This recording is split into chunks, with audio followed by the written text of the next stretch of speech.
Hello and welcome to this weekend edition of Crossover. I'm Yi Shu in Beijing, and today my two guests are Liu Lu and Joanna Wyden-Miller. I bet you guys cannot guess what sort of industry these two ladies are in.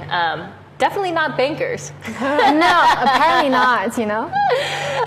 So, of course, Liu Lu, you're a fashion designer. Yes, I am. And Joanna, can I call you a fashion maven? I am. I'm fashion entrepreneur. So, yes. I work with brands to make them become global. Right. So, yeah. Right. Yeah, she's the marketing guy, yeah. Yep. The designer and then the marketing person. But in fashion for way too long. She's the nista, she's the fashionista, yeah. Model, then into everything. Yeah. Want to be designer, bomb at that. Follow you. Perfect. Well, I'm all of a sudden feeling very underdressed on the studio stage because look at you guys. You guys look beautiful. Oh, thank you. And you know, it's really hard to imagine that you're just a designer because I mean you look the part. You look like you could be a model yourself. Thank you. Thank you. So I know the first thing that a lot of our viewers are going to ask is the hair. You know, tell us about the hair. Well, it's become my trademark right now, but I started like having this hair when I was back in New York, you know, because I just like big hair girl. I love it. I like afro, It's you so know. soft, right? Yeah, I like So afro. soft. You know, because I think it's because you know how like big hair makes your face look slim, you know, but like thinner. So there's You a want lot. your face to look slim. You have a beautiful face. Yeah, there's a lot I have to Or cover. anything. you know, under this afro. So yeah. I think you're the only Chinese woman I know with the afro, but it looks beautiful Yeah, on thank you. and it suits you. Thank you. I like it too. So tell me a little bit about your designs and what you're trying to do. I know you've been in business for quite some time, a couple years now. Yes, like. How would you describe it? I studied abroad and then just came back to China like very recently, like 2008, and started my own label, Lu December 28, and everybody knows it's like a ready-to-wear collection. Okay. And it's only selling in Beijing and China right now. Okay. And of course, both of you are wearing dresses from yes, your collection. Joanna, is wearing also the latest collection from my fall-winter collection. Okay. Can you tell me a little bit about the design, the concept behind it, the inspiration? Yes, like you know how like I personally prefer like one-piece dress because I think you know how like women right now, like especially like urban women, they're like very busy with work, so they really don't have time to stylize themselves. You know, so as a designer, I'm trying to make those women a simple life. So Right. I basically have one piece like dress, like for example Joanna's dress. It's like a crop jacket with a looks like with a black dress like attached. attached together. Right. So right. in the morning when you're rushing to the office, you really don't have to Zip think. it on and Yeah, go. you just zip it up and then go. Right, And you look right. great. And You leave the whole decision making out of the Exactly. whole process. Exactly. Yep. I think that's very important to be a designer. You know, because you have to serve to your clients. You have to think. You know, when you design, you have to think for your clients. You know, Right. to make their life much easier. Yep. So that's why you see in my collection, you will see a lot of one-piece dress. If you look through my all my collections I have done or I'm going to do, is I always have like a mini section with red.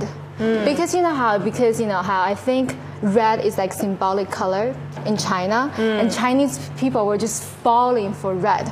But you know what I'm surprised about is you can't find red like suits, sort of career wear, ready to made wear very easily. Yeah, that's how I started doing red. Because you know how I came back in 2008. I started launching my first collection, spring summer 2008 spring summer, and then when I'm launching my 2008 fall winter, I noticed I don't have a dress for Valentine. I don't have a dress. Okay, and I don't have a dress for Chinese New Year. You know, like you know how in Chinese New Year, women are intent to wear red, are covered in red, but I couldn't find that like, you know, the perfect red. Right. You wanted a dress for celebrations. Yeah, exactly. And yeah. I know look cheesy. You know, Right. I want to look stylish and but also in red. So that's how I start like, you know, designing for myself. I see. You know, the intention was, I want to like a lead red dress for myself.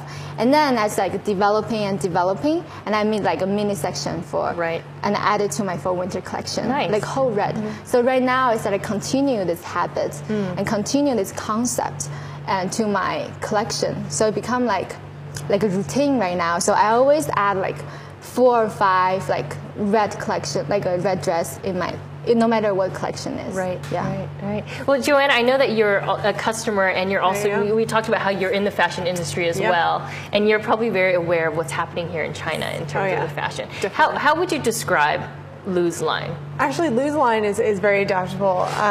What I love about Lu's line, immediately what I loved about it as a Westerner that's lived here in China for not too long, but about 3 years, is that it so easily fits with the Western figure and also the Western mindset, but it adds so much of the Eastern style. You know, she does a great job incorporating the collars and the fabric folds, and every piece has something that makes it unique. And for me, when I look at style, I always look at something that really everyone feels comfortable in it. It fits perfectly. I mean, putting this dress on, it's not like I'm sitting there going like, ooh,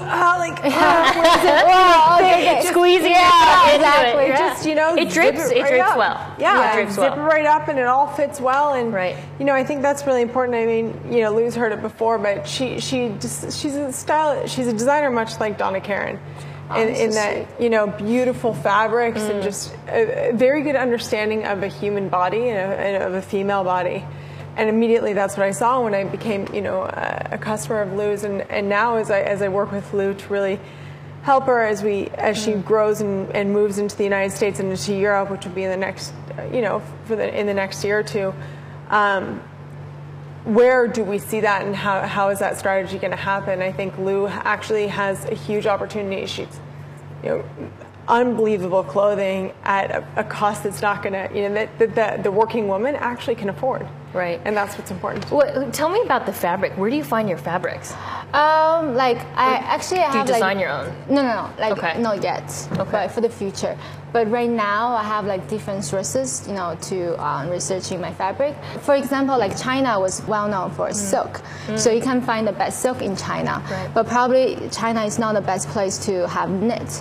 So therefore, I have to go Japan or to Korea to find the perfect knit. Okay, that'll work. Because you brought some of your designs here. It's draped on the on the rack there. Let's take a look. Can we take a look and feel some of them? Let's go over here. Like, for example, like this, like suede shirt is one. It's suede. It's suede. Exactly. Oh wow! And you know, it's kind of like new technology. You know how like suede is not stretchy, but right now we made suede like stretchy. So it's like a knit suede. Stretchy. Yeah, you can stretch it. So it's more comfortable, like when women wear it, you know, like you can really like stretch your bodies, you know. And look at this. Look at this. Look at the sleeves of this. Yeah. So it adds it gives you a cuff, right? Which is it's what so I like. Soft. It just Exactly. You know what amazes me is that this is being, and I know it shouldn't amaze me, but this is.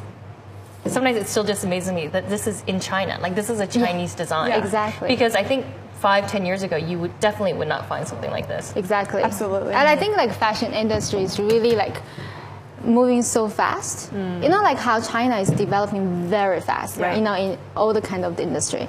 But fashion is also kind of like new industry in China. Right. It's really booming. And also another favorite is this red jacket, like blazer. Is, you know, when I designed it, I was thinking of like a man's suit, but the length, I made it like, you know, like a mini dress. It's like a tuxedo. Yeah, it's like a tuxedo, but you can also wear it as a dress. So a dress? A dress. It's a dress. The length is like a dress length. So you can really just like wear this. With leggings or... With leggings and the boots, and then you're out. Nice. Yeah. I don't know if I can do that. I don't know if I can pull off that. Joanna can do that. Joanna later. And also like this leopard print dress. I love that. And so it's like 100% silk on the top with a leopard print, and then black like mini skirt attached to it. Just like what I talked about before, you know, it's like a one-piece dress. Right. You know, you don't have to buy a shirt, a skirt, and stylize them, and it's one piece. You can just really put it on. This is something I think I can do. This is very nice. Yeah, this she is has one really that's nice. the same, and it's a zip. The whole thing is silk. And also like how this is like it's not asymmetrical. Yeah, asymmetrical. So you know, beautiful. All right. I'm still amazed. Like the sort of fashions that are coming out, you know, amongst Chinese designers. It's incredible. It's I'm lucky. I get to I think to right work with now that. become like a trend. Like there's more like a younger generation, like who just like me, you know, study abroad. in fashion or any kind of industry, and they come back, to start their own business here, because we all know China is the country to be right now, because it's like full of opportunities, chances. All right, well, we're going to talk a little bit more about that when we come back. Stay tuned. Welcome back to Crossover. We've been talking to Liu Lu and Joanna about Lu's design. It's Lu December 28th. Is that what it's called? Oh, okay. 12.28. 12.28 is a very, 28, yeah. how should I say, very contemporary type of name. Yeah. You know how like designer in time to, name their brand with after their like own names. Right. But I just think like how names is like being given, but the birthday you cannot choose. It's like I think if you have to in terms of identity, to name the designer, I would prefer my birthday because there's just something you cannot choose. It has been given, from the God or whatever. It's also very cool. Like I feel like it really fits this generation because now, like software or like hardware, like Apple, 4.0, 3.2, and so there you have 12.28. Exactly. Next generation. Very cool. It's my number. So. Exactly. Well, we see some pictures on the screen, and these are of your newest line. Yes. Yes, it's my fall/winter collection. I just recently launched to my store. Did you always have an eye for fashion? Like, is this something that you dreamed? Joanna, most fashion designers seem to always, when they're kids, like they're born into town, they're drawing they something. Dream to do. Exactly. Is that the case for you? For me, in my case, because like I grew up in China, right? Back in 20 years ago, there was no fashion, so I didn't really know what is fashion but I always like love art. I like to draw, I like to sing, like any kind of like things relates to art. Are your parents artistic? No, they're like doing good. Not at all. Like I would say my mom is more artistic, but because the history, they couldn't really do art. There's not a job called art, so they were like doing real estate.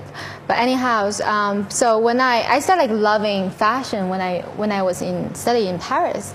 How Paris is the city of fashion, and I still realize I just look at those like French women, so stylish, dressing couture or designers' clothing, and the fashion become like a trend, like a lifestyle.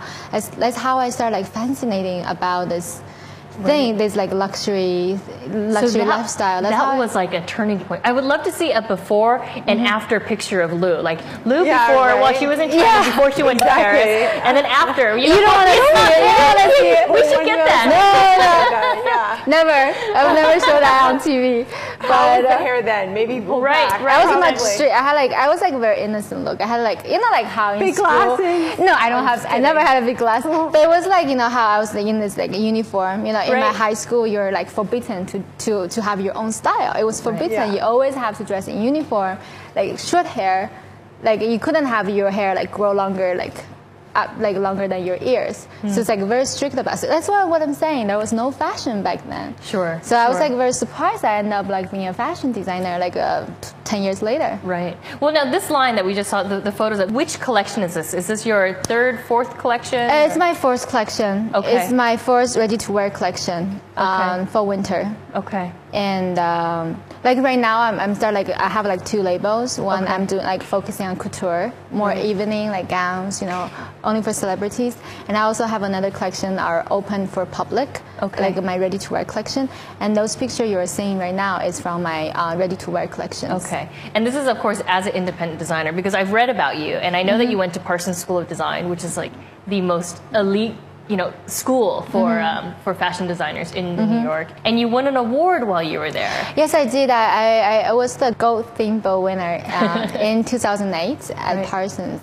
And you had a good job lined up, like to work with celebrities. Yes, I did. And after my graduation, I went to work for GK. We were dressing the Hollywood celebrities, such as Rihanna, Jennifer Lopez, Puff Daddy, all these like big stars. So then why did you decide to come back to Beijing? Even though like I had a good time in Hollywood or in New York, but I always want to do my own business. That's how I decided to come back to China. Also, I talked to my mom the time I was in New York.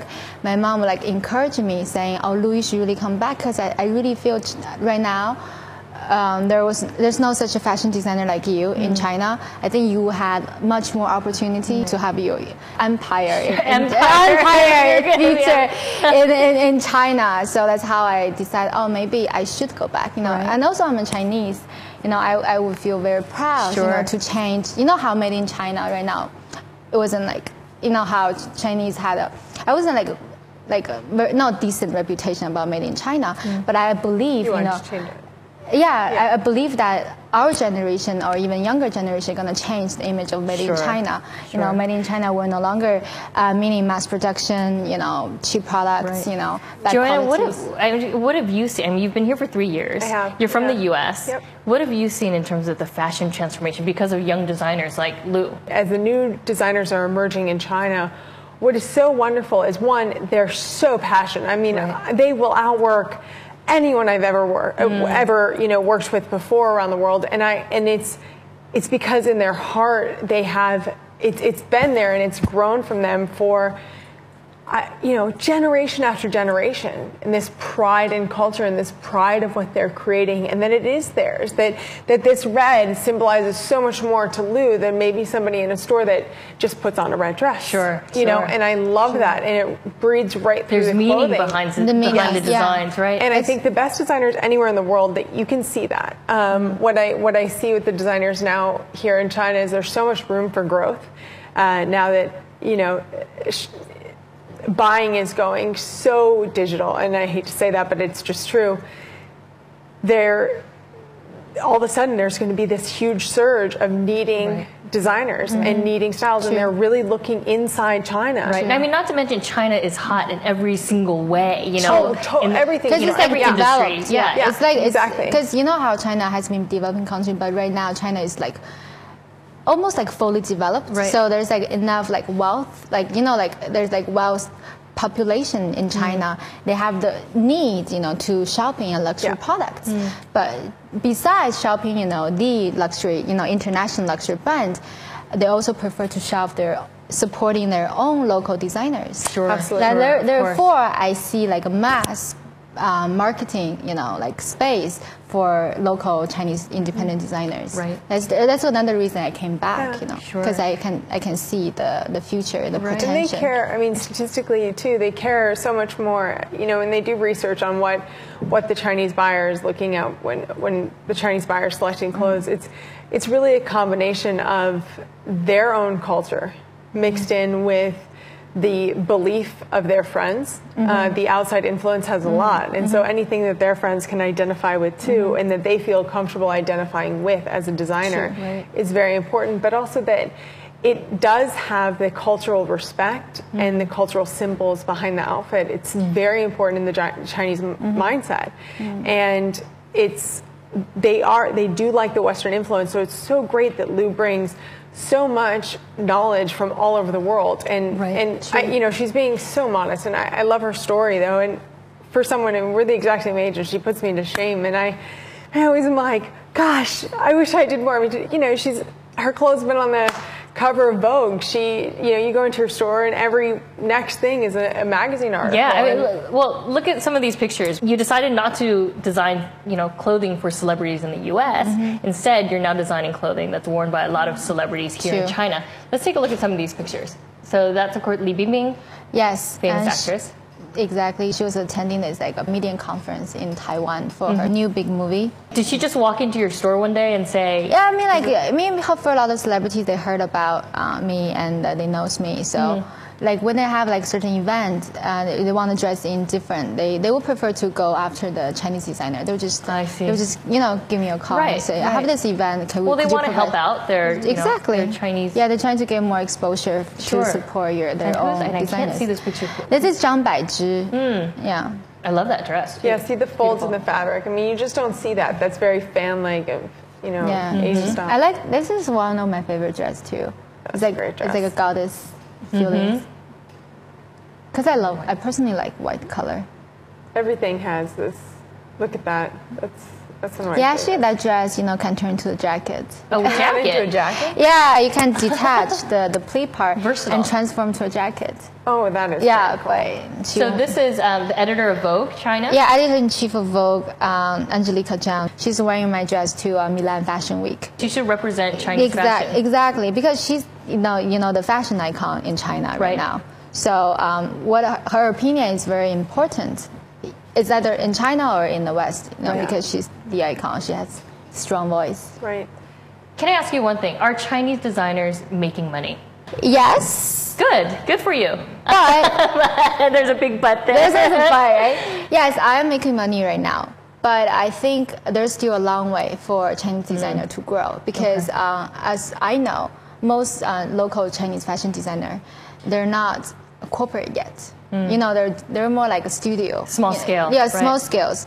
So in order to make money, like Chanel, Versace, those kind of like luxury brands, as like a Italian designer, you need the corporate like management, and that's something we're gonna to work on for the next, near future. That's our next project. Okay. All right. When we come back, we're going to hear more from Liu Lu, and we're also going to try on some more fashions. Exactly. All right. Okay, so stay tuned.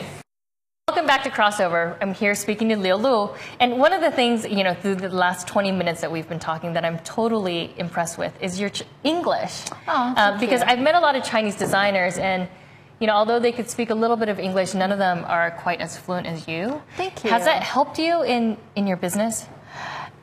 Indeed, language always helps you. And also like as a new generation, you need to have like more language skills. Global, and also like being and for the future of my brand, I intend to move it forward. Make it more global, more international. I think English will help. Great. There's one design in our studio that we haven't talked about, and I'm sure everybody's been wondering, what is it all about? It's right behind us. Let's go take a look. Sure. Okay. So basically this dress, especially made for Vogue 5th anniversary, if you, actually it's already passed. I think it's a September issue this year. Okay. Vogue did a special feature story about Chinese designer. So each designer will specially design one dress or two dresses for Vogue. Okay. And the concept will be anything you think influential with Chinese elements. Okay. Yeah. So tell me about the Chinese elements in this dress. This time when I think about Chinese element, I didn't think about how the Chinese dress, with turtleneck colors.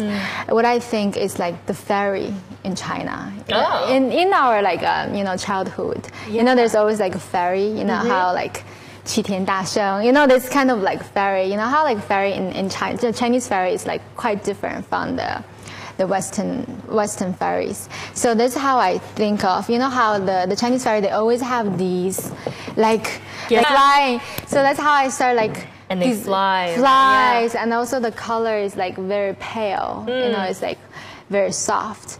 And then that's why I'm lucky I got Swarovski sponsor my crystals, so I make it like shine a little bit. That's how I started, like, that's my inspiration. Right. This, like, fairy tale. Okay. Well, Joanna is on her way back onto our stage with a beautiful new outfit on. Yay, baby! Yes! Nice. Oh, it looks so good on her. It is. It is It's her. amazing. Exactly. It's one of my favorite outfits. I could totally see somebody wearing this to the office. Exactly. You know how some could wear it all shirts, day. it's very like tight, you wouldn't feel Yes. comfortable wearing in the office typing. But these, because I told you before, this is like a stretchy fabric, so it's like very comfortable. It's very light but warm. Yeah. Too. Do you think everybody has to be as thin and have like the perfect figure like Joanna has to wear your clothes? I wouldn't think so. I think it's all about the pattern. For example, in US, women intend to have a bigger size, but because the pattern was right, that's why you see most of the clothes looks great on the women. So I really don't think it's the figure of the women. I would say it's the pattern, the cut of the the products. And Lou really cares too about her style. I mean, one of the main things that she wants to make sure of, and we've talked about it a lot, is that every body figure is right. That she can size up any kind of body, and that's what I like. As long as when I said, well, Lou, what if you made this and this? She goes, well, it changes the whole dress because the fabric is what falls and what makes the pants or what makes the shirt. And as long as the person knows the size or the sizes change, it should look exactly the same. Exactly. It's because the framing fabric, body right. I mean, the clothes should serve for women, for the Right. people, not the women trying to fit in the dress. Sure. You know. Yeah. So. Are most of your customers Chinese or are they Westerners? I have, like, I would say like 60% of my clients are Chinese, and then 40% are Caucasians, Okay. foreigners who lived in China. Okay. And I think people are going to love your designs. Thank you. Lou, I want to thank you so much for being here today. Thank and you. Joanna, thank you Thank so you. much. And of course, I want to thank our viewers at home for tuning in with us today. I'm Yi Shu in Beijing, and we'll see you next weekend on Crossover. Bye for now.